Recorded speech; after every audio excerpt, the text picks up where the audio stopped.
स्वागत है। मैं हूं विनीता। प्रस्तुत है आज की ताजा खबरें। बहादुरपुर थाना क्षेत्र चांडी गांव में आपसी विवाद को लेकर जमकर मारपीट हुई, जिसमें पिता पुत्र सहित 2 लोग गंभीर रूप से जख्मी हो गए। इनका इलाज डीएमसीएच में चल रहा है।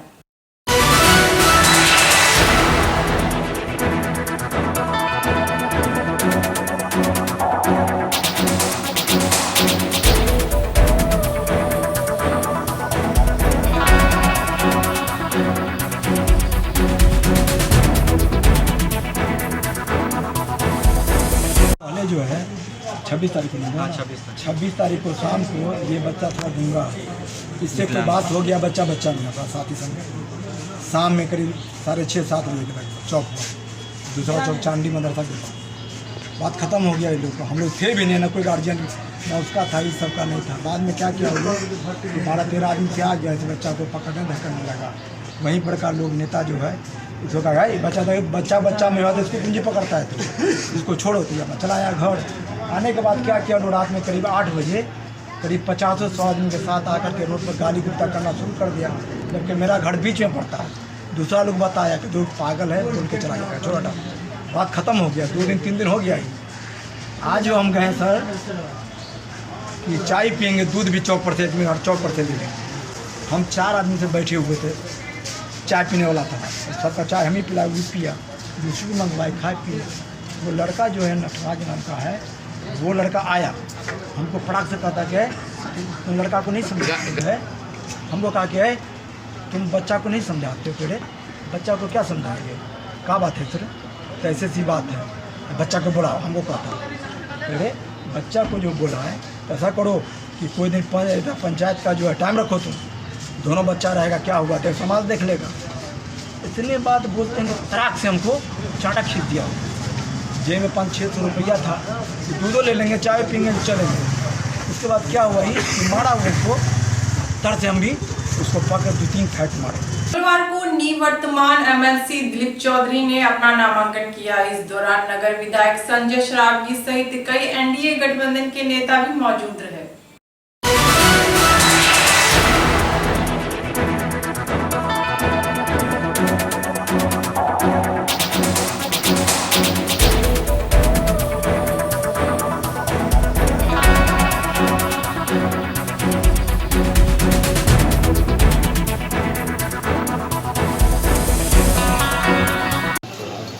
बस मैदान में आ गए और ये जब वैलिड हो जाएगा फिर अपने काम में लग जाएंगे। जनता की सेवा किया है, फिर जनता की सेवा करेंगे। सर क्या उपलब्धियां रही पिछले 5 सालों में? ये तो सदन और सड़क आप ही लोग बताइएगा हमारे उपलब्धि को, और विधानमंडल का सीटिंग बताएगा हमारे उपलब्धि को। हम क्या बताएंगे आप लोगों को? क्या इस 5 वर्षीय में अगर आप जीतते हैं तो क्या आपकी योजना है शिक्षा क्षेत्र जो शिक्षक और शिक्षा और आम जनों को, जो प्रबुद्ध लोगों को जो भी समस्या है, जिस तरीके से हमने निदान करने का प्रयास किया। अभी सरकार ने एनडीए हमारे माननीय मुख्यमंत्री नीतीश कुमार जी, वित्त मंत्री सुशील कुमार मोदी जी ने अभी बहुत सारी समस्याओं का निदान किया है। हो सकता है एक आध समस्या उसमें बाकी रहे।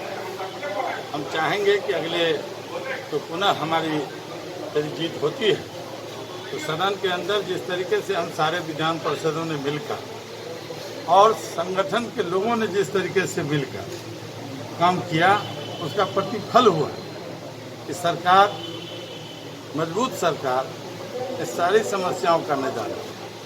बहुत सारे लोग इन्हीं शिक्षकों का और समाज का मजाक उड़ाते हैं, लेकिन इन्होंने ही सब कुछ किया है और फिर इन्होंने ही कुछ सारा चीज निदान करेंगे। सर शिक्षा के क्षेत्र में सर आधुनिक शिक्षा की बात की जाए तो हमें नहीं लगता है कि जिस प्रकार का विकास होना चाहिए आधुनिक शिक्षा के तौर पे वो दिखाई पड़ रहा है बिहार में। देखिए, भारत सरकार ने और बिहार सरकार ने जिस तरीके का विकास शिक्षा में किया, अब देखते होइएगा कि भवने बहुत खंडर थे, विश्वविद्यालय लॉनलेस में था, लेकिन इन सारे चीज़ों को, भवन हो, पुस्तकालय हो, चाहे वो प्रयोगशाला हो, निश्चित रूप से सरकार ने इन चीज़ों को आगे बढ़ाने का काम किया है। और छात्र छात्राओं के हित में इस समय में नीतीश जी की सरकार और ये एनडीए की मिलीजुली सरकार बनी, शिक्षा के क्षेत्र में बहुत कम उपलब्धि थी, लेकिन इन लोगों ने विभिन्न योजनाओं से, चाहे वो पोशाक योजना हो, चाहे वो भोजन योजना हो, मुफ्त में पुस्तक देना हो, आधी आबादी को बढ़ाने के लिए नीचे से लेकर डिग्री तक फ्री शिक्षा देना हो, पीजी में फ्री शिक्षा देना हो, और इन सब के बावजूद 50,000 रुपया इन लोगों को उपलब्ध कराती है सरकार हर स्टेट में। तो सबों को जोड़ दिया। पहले लड़कियां साइकिल चलाती थी तो लोग देखते थे कि भाई कौन साइकिल चला रहा है। आज पूरे गांव कस्बे में, शहर के गली कुची में सरकार की उपलब्धि है। तो ये सारी लड़कियां बेखौफ अपना पठन पाठन का काम पूरा करती है। बेखौफ इस शहर में जो घूमने का काम करती है, ये सरकार की उपलब्धि है। सर, पिछले बार आप कांग्रेस से चुने गए थे और इस बार जदयू से आप भाग आजमा रहे हैं। अभी हम कोई राजनीतिक बात नहीं करना चाहते हैं। इसके लिए जब फुर्सत में रहेंगे तब फिर हम बात करेंगे। तो कैंडिडेट बन करके यहाँ आप जाइएगा? कैंडिडेट तो मैं बन गया हूँ, अभी राष्ट्रीय आप जदयू के बन करके वोट, अब वो टर्म तो खत्म हो गया ना। निवर्तमान एमएलसी दिलीप चौधरी के आवास से कांग्रेस के कई कार्यकर्ताओं ने जेडीयू में सदस्यता ली। इस दौरान दिलीप चौधरी, मंत्री अशोक चौधरी सहित कई लोग उपस्थित रहे।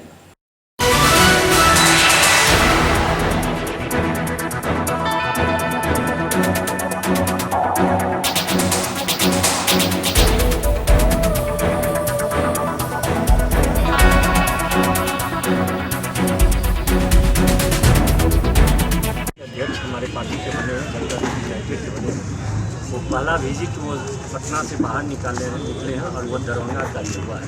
ये हम लोगों के लिए एक सौभाग्य की बात है और आज आप लोगों से ये रूबरू होना चाहते हैं और आप और अशोक बाबू सभी पत्रकार बंधुओं का स्वागत है। हमारे साथ हमारे माननीय मंत्री जी मदन सहनी जी हैं, हमारे नौजवान साथी जो हाल फिलहाल में आरजेडी से हमारी पार्टी को नीतीश जी के नेतृत्व में ज्वाइन किए हैं, फराज फातमी जी हैं, पार्टी के हमारे सम्मानित विधायक सुनील चौधरी जी हैं, अमरनाथ गामी जी हैं और आज जिनके नॉमिनेशन के लिए हम आए हैं, हमारे साथ नीतीश जी को 2018 में ज्वाइन किए थे दिलीप चौधरी जी। स्नातक क्षेत्र से आप लोगों के आशीर्वाद से 2 बार विधान पार्षद रहे हैं। इनके पिताजी का भी कार्यकाल लंबा कार्यकाल रहा है यहाँ पर दरभंगा, मधुबनी, बेगूसराय और समस्तीपुर में। हम इनके नॉमिनेशन के लिए आए हैं और हम उम्मीद करते हैं कि जिस तरह से मुखर रूप से इन्होंने अपने स्नातक क्षेत्र का प्रतिनिधित्व किया है, ये 2 दशक से मतलब 2 पीढ़ी स्नातक विधान परिषद का प्रतिनिधित्व कर रहे हैं और बहुत मुखर रूप से विधान परिषद में हमारे साथ रहे हैं। हमने देखा है, चाहे उस शिक्षकों की समस्या हो, चाहे इस क्षेत्र के जो भी जनमानस की समस्या हुई, उसको मुखर रूप से उन्होंने उठाने का काम किया और एक मजबूत पढ़े लिखे शिक्षाविद हैं और हमको आप लोगों के आशीर्वाद से जदयू के सभी हमारे जो संगठन के कार्यकर्ता हैं, सम्मानित जो हमारे नेता हैं दरभंगा में, मधुबनी में, समस्तीपुर और बेगूसराय में, उनके आशीर्वाद से दोबारा विधान परिषद भारी बहुमत से नीतीश जी के नेतृत्व में, सानिध्य में ये जाने का काम करेंगे। आप लोग का कोई प्रश्न हो तो आप लोग पूछिए। सवाल है, विनोद चौधरी जी का जो जदयू में ऑलरेडी थे, उनका टिकट क्यों काटा गया और नए लोगों को चेहरा क्यों बनाया गया, ये सवाल है। देखिए, विनोद चौधरी जी का टिकट काटा नहीं गया। दिलीप चौधरी जी और हम मेरे साथ 4 विधान पार्षद जो उस समय थे, उन्होंने नीतीश जी के नेतृत्व में वो आए और नीतीश जी के नेतृत्व को स्वीकार किया और जदयू ज्वाइन किए।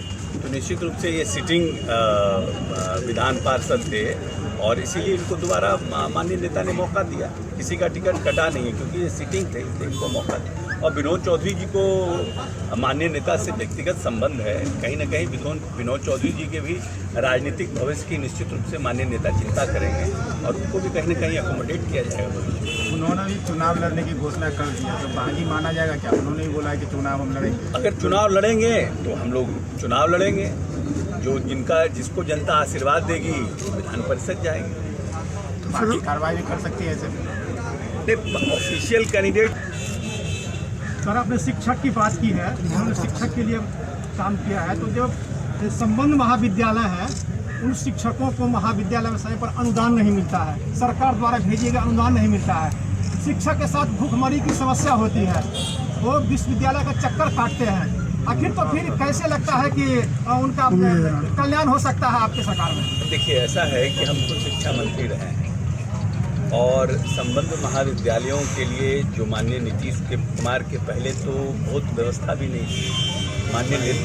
माननीय नेता ने व्यवस्था बनाई। फर्स्ट आपके यहाँ स्टूडेंट करेंगे तो क्या व्यवस्था होगी, आपको क्या मिलेगा परसेंटेज। सेकेंड करेंगे जाएगा कि कैसे हमारे यहाँ जो प्रोफेसर और जो शिक्षक वहाँ पर हैं उनको कैसे व्यवस्थित सैलरी मिल सके। वो है कि अभी जो लोगों के हाथों में संस्था है उनकी मर्जी पर है, तो व्यवस्थित करने पर विचार किया जाएगा और आने समय में विचार किया जाएगा। और सर, इन सबों के बीच एक बड़ी बात यह है कि अभी जो स्थितियां हैं, अभी बिहार विधानसभा का चुनाव भी होना है, लोजपा की जो स्थिति है उस स्थिति में जेडीयू किस तरह से अभी देख रही है, क्या? हमको लगता है कि जब गठबंधन की राजनीति होती है, हम भी 2015 में कांग्रेस पार्टी के अध्यक्ष थे और हर पॉलिटिकल पार्टी प्रयास करती है कि गठबंधन में हमें ज़्यादा से ज़्यादा सीट, क्योंकि जब उनके कार्यकर्ताओं के और उनके नेताओं की संख्या ज़्यादा रहती है, लोग अपने अपने क्षेत्र में काम करते हैं, तो हर पॉलिटिकल पार्टी चाहती है कि हम ज़्यादा से ज़्यादा सीट हम लड़ें। और लेकिन है कि सीटों पर कहीं ना कहीं कंप्रोमाइज़ करना पड़ता है गठबंधन में रहने पर, और बहुत से समय में अंतिम समय में उसमें गठबंधन टूट भी जाता है। लेकिन हमें पूरी उम्मीद है कि लोजपा हम लोगों के गठबंधन में रहेगी और हम लोगों के साथ ही चुनाव लड़ेंगे। सर, जो शुरू में बातचीत सामने आ रही थी कि जदयू और भाजपा आपस में बांट के और जदयू कोटे से भाजपा कोटे से लोजपा को टिकट मिली थी, तो क्या अभी जो दबाव जिस तरह का दबाव बना रहे हैं चिराग पासवान, तो क्या लग रहा है कहीं जदयू भी कंप्रोमाइज़ करके आपस में फिर वार्तालाप करेंगे? ऐसा है कि हम वार्ता में खुद शामिल नहीं हैं, इसलिए उस पर टीका टिप्पणी करने की हम समझते हैं कि हमको अपने जो हमारा नेतृत्व जो लोग बात कर रहे हैं उन पर विश्वास करना चाहिए और निश्चित रूप से पार्टी के इंटरेस्ट को और गठबंधन के इंटरेस्ट को, एनडीए के इंटरेस्ट को देखते हुए निर्णय लिया जाएगा। कारण ये है कि ये एनडीए की सरकार नीतीश जी के नेतृत्व में जो चल रही है उससे हम लोग काफ़ी प्रभावित हुए और अब आवाम भी बहुत खुश चैन की ज़िंदगी जी रहा है। जो 15 वर्षों की सरकार थी, जंगल राज की सरकार, लूट हत्या की सरकार, उस पर यह जो है सो लगाम लगाने का काम किए हैं और इनके 15 वर्षों की सरकार में विभिन्न कॉलेजों, शिक्षा के क्षेत्र में विकास, रोड, सड़क, बिजली और सबसे महत्वपूर्ण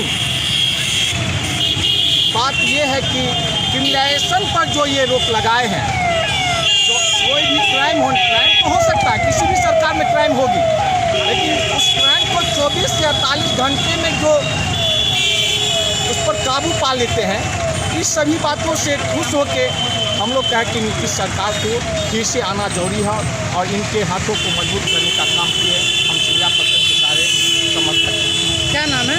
मेरा नाम रोशन कुमार सिंह, मैं सिंघिया प्रखंड का उप प्रमुख हूँ।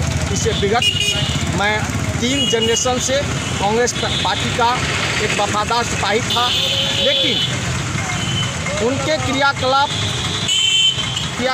में थोड़ा नहीं बना, इसके कारण आज मैं जदयू का सदस्यता ग्रहण किया सारे समर्थकों के साथ। झंझारपुर रेलवे स्टेशन के समीप जल जमाव की समस्या से आम लोग व व्यवसायी को काफी परेशानी का सामना करना पड़ रहा है।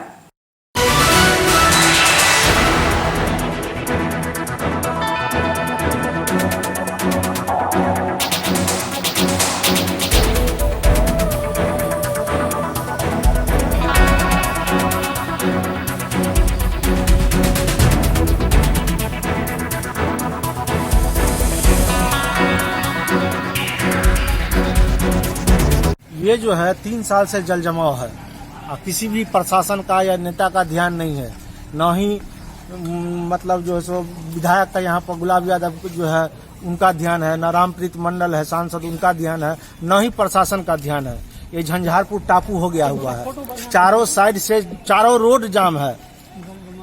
उधर पुल जो है कमला पुल वो भी बंद है, ये मेन रास्ता है, तो कहीं से कोई नहीं आवागमन है, पूरा बाजार ठप है। आपको लगता है कि आने वाले विधानसभा में इसका नकारात्मक प्रभाव पड़ेगा? एकदम पड़ेगा, एकदम पड़ेगा। पड़ेगा नहीं, क्योंकि मैं बता दूं कि यहाँ से 3 बार जगन्नाथ मिश्रा जी भी यहाँ से मुख्यमंत्री रहे हैं जी। तो ये झंझारपुर राजनीति का गढ़ है। हाँ। और खास करके ये जो आप देख सकते हैं जो स्टेट बैंक है ये सामने में। हाँ। तो आप बताइए कि इसमें कर्मी कैसे आते हैं फिर यहाँ आना जाना बैंक में? आते हैं, वो लोग को मजबूरी है, कर्मी गाँव से तो आते नहीं है। जो भी यहाँ का बचे कुचे लोग हैं सो आते हैं और किसी तरीके से जाते हैं। बैंक भी बंद रहती है। सर आपका क्या नाम हुआ? मेरा नाम हुआ सत्यनारायण गुप्ता। हम जाप के अति पिछड़ा प्रकोष्ठ के प्रदेश महासचिव हैं। जी धन्यवाद। यहाँ जल जमाव का मामला है, ये कितना दिनों से है ये समस्या? ये सर जब से बारिश जो है ना चालू हुआ है ना, ये 2-3 साल से ऐसा ही फैला है, क्या समझे सर। और 40 जो है सो मतलब 40 करोड़ का ये टेंडर हुआ है, कुछ जो है सो पैसे ले लिया, मतलब उसके बाद जो है सो कहाँ क्या किया नहीं किया, कुछ नहीं जो है सो इसका ठोट ठीक है।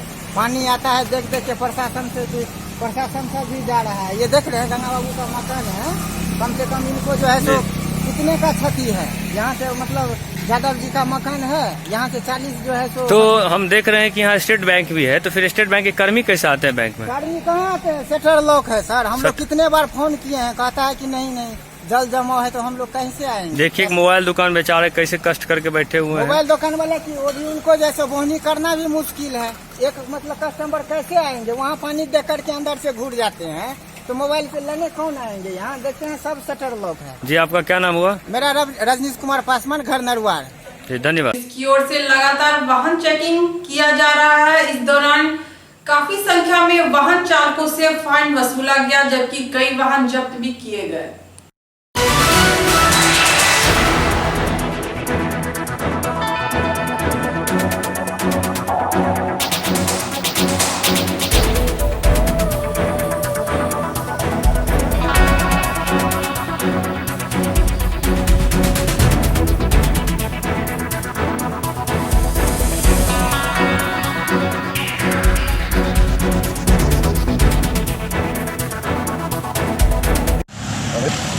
का जो हम लोग मेंबर हैं और चुनाव आयोग का भी मेंबर है, इसमें माननीय मनमोहन सरावगी और राम बाबू खेतान इनका अध्यक्ष है।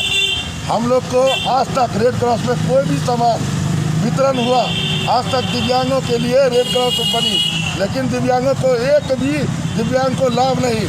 इसके लिए आपको जांच कर रहा हो, जांच करके देख लीजिए कि एक भी विकलांग को एक भी सामान बाढ़ से दर्शित विकलांगों को सामान एतवार को वितरण हुई। हमने मनमोहन सरावगी जी से 10 दिन पहले बात किए थे, उन्होंने कहा कि ऐसा कोई चीज़ नहीं है अभी बंटवारा, अगर कोई बंटवारा होगी वो सचिव है, इस रेड क्रॉस मेंबर का वो सचिव है।